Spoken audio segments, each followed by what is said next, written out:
sugar, baby. What can we do to lower our blood sugar, lower our HbA1c, improve insulin sensitivity, whether you have diabetes or not? It's important to have a healthy level of HbA1c, again, whether you're diabetic or not. What happens if a diabetic's blood sugar levels go too low? How low is too low? And what happens if their insulin drops too low? What's really going on here? What can we do about all of this, right? Well, whether you're healthy or not, it's important to maintain healthy ranges of your HbA1c. What is HbA1c?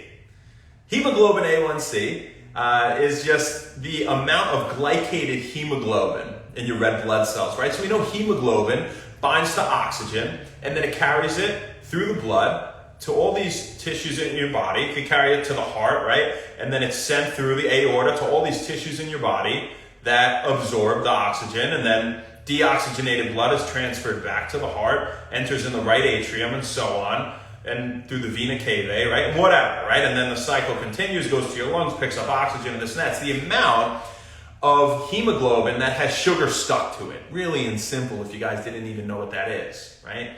And so healthy ranges of HbA1c would be lower than 5.7% of that hemoglobin is glycated or has sugar stuck to it, right?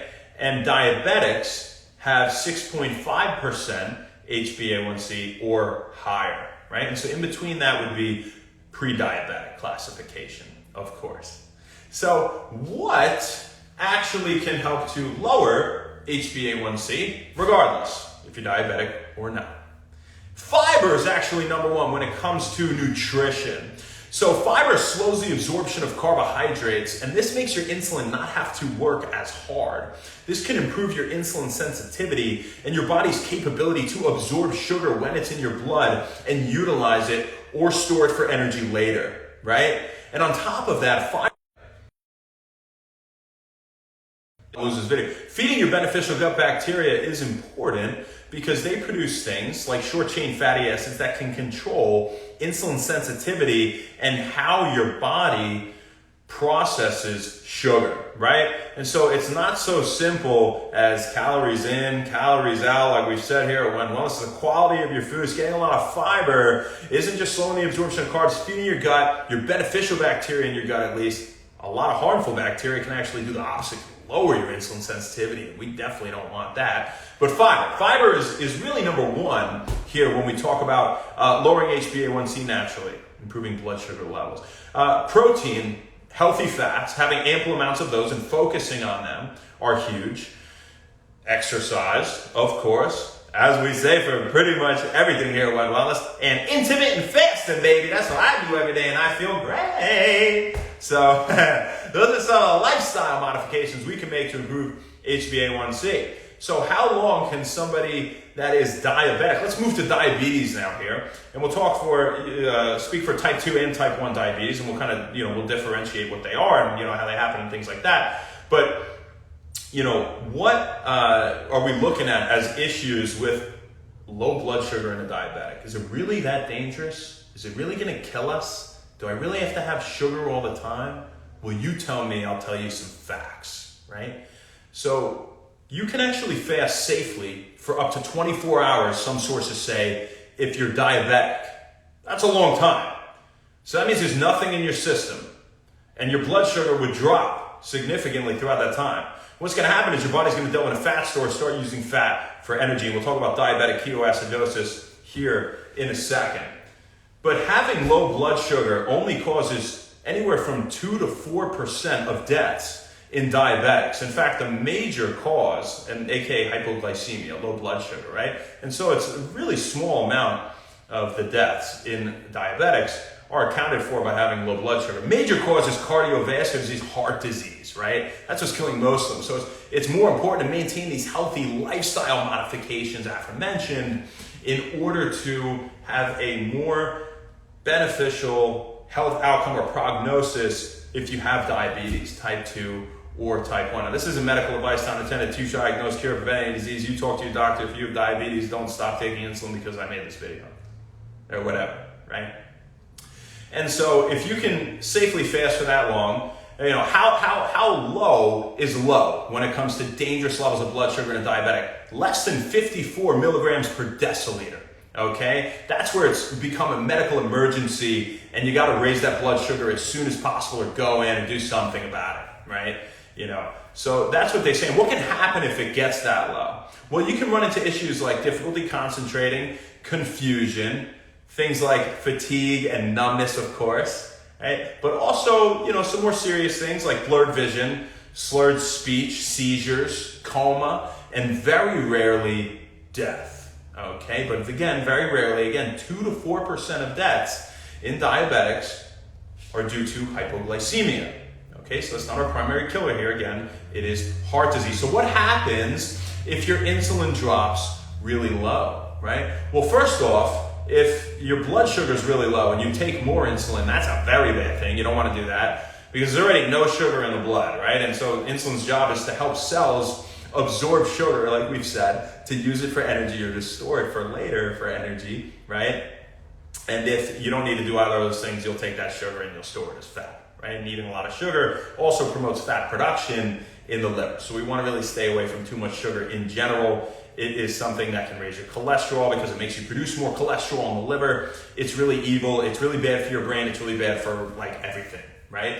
And so if your insulin drops really low and you're a diabetic, what can happen is you can go into ketoacidosis. And really this could happen for everybody at some point, but diabetics are especially higher risk for this. Now, ketoacidosis, so what is that? Well, keto, we think of fats, right? Of ketone bodies. Acidosis just means too much acid, right? Pretty much.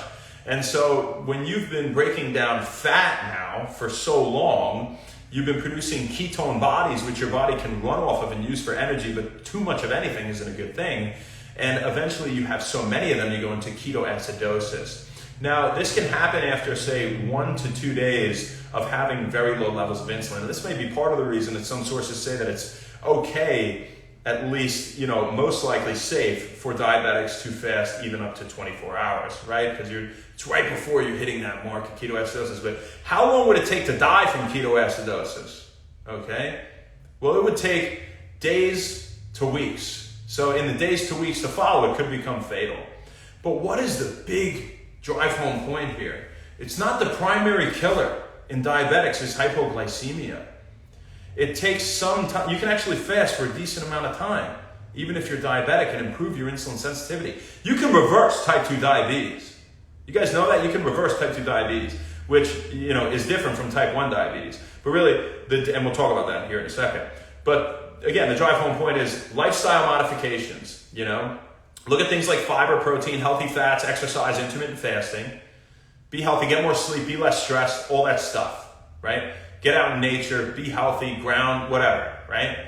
And so, make sure you're not deficient in certain vitamins and minerals, things like zinc, magnesium, whatever. What is the difference here between type 1 and type 2 diabetes? Type 1 diabetes is an autoimmune attack on the beta cells in the islets of Langerhans and the pancreas, and they produce insulin. And so basically your body self-attacks the cells in your pancreas that are making insulin.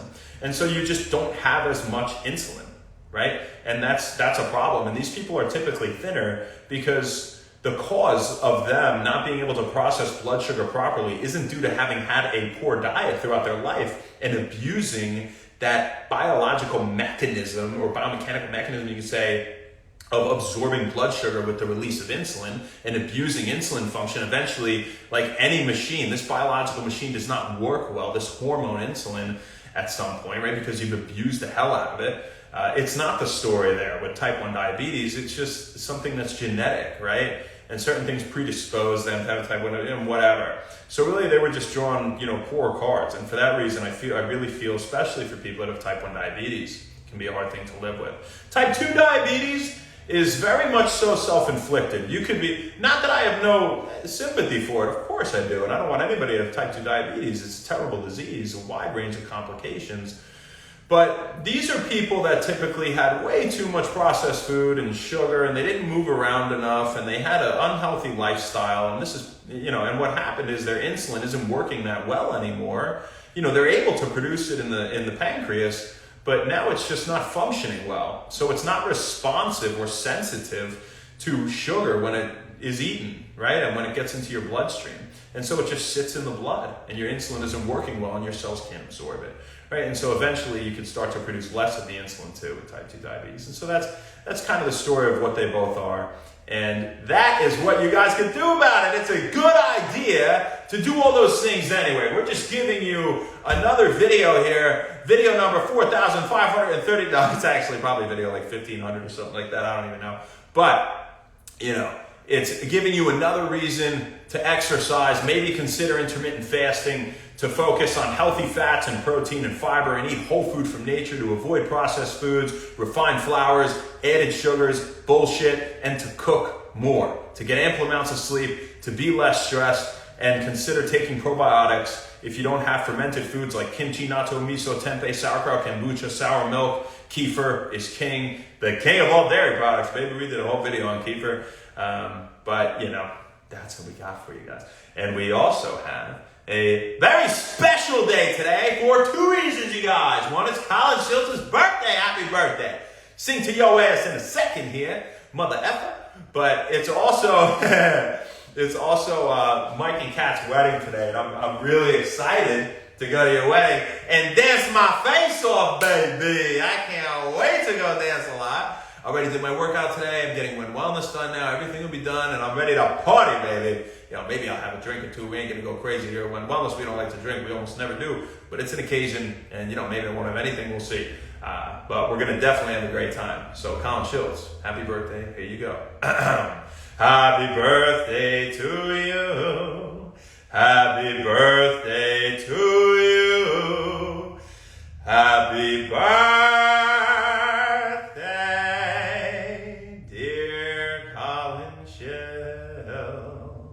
Happy birthday to you.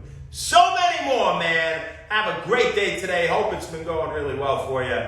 And this one is your day in the Book of When Wellness. Mike and Kat is also, of course, forever your day in the Book of When Wellness. Congratulations to you guys. Can't wait to see you in a little bit here. Who do we got? Eagle, HMMEX, Art is Life, Va, Berlin Bad, thank you.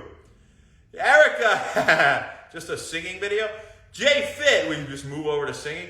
I gotta get some lessons first. Joshy Joe, what's up? Maybe for my grandmama. She's a fancy lady, and she sang a national anthem at Shea Stadium growing up. She's a badass. She's 91, she still sings. She is awesome. Alex Lowen, what's up? Lim Sans. Vicky Mills was her Broadway name, if you're curious. Manuel Ann. Thank you, guys. Thank you as for now. So we got it for you, folks. We'll see you more, baby. Not sure where, not sure when, but we'll see you then. Have an amazing rest of your day. Happy Saturday. Happy When Wellness. See you later.